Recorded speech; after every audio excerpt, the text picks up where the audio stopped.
সরকারি চাকরিতে কোটা পুনর্বহালের প্রতিবাদে প্রায় ১ ঘণ্টা শাহবাগ মোড় অবরোধ করে রাখে চাকরি প্রত্যাশী শিক্ষার্থীরা। বিকেল 4:45টায় পদযাত্রা নিয়ে শাহবাগ গিয়ে অবরোধ করেন তারা। এর আগে পদযাত্রাটি ঢাকা বিশ্ববিদ্যালয়ের কেন্দ্রীয় গ্রন্থাগারের সামনে থেকে Nilkhet new market science lab হয়ে শাহবাগ মোড়ে যায়। এ সময় 2018 সালে ঘোষিত সরকারি চাকরিতে কোটা পদ্ধতি বাতিল ও মেধাভিত্তিক নিয়োগের পরিপত্র বহাল রাখার দাবি জানান শিক্ষার্থীরা। দুর্নীতিমুক্ত, নিরপেক্ষ ও মেধাভিত্তিক আমলাতন্ত্র নিশ্চিত করতে কার্যকর ব্যবস্থা নেওয়ারও দাবি জানান তারা।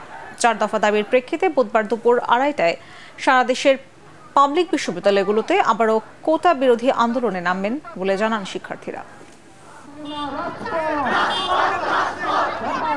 কোটার যে পুনর্বহালের বিষয়টি সেটি কিন্তু হাইকোর্ট চাচ্ছেন এবং তারা বলছেন যে 2018 সালে যে কোটা বাতিল করা হয়েছিল সেটিকে তারা অবৈধ ঘোষণা করেছেন। সুতরাং আমরা সাধারণ শিক্ষার্থীরা যখন এই খবরটি শুনি আমাদের হৃদয়ে এক ধরনের রক্তক্ষরণ হয়। আজকে স্বাধীনতা 53 বছর পরে এসে মানে ওই মুক্তিযোদ্ধা তার সন্তান এখন কেন তার নাতিপুতিকেও এই কোটাটা ব্যবহার করতে দিতে হবে?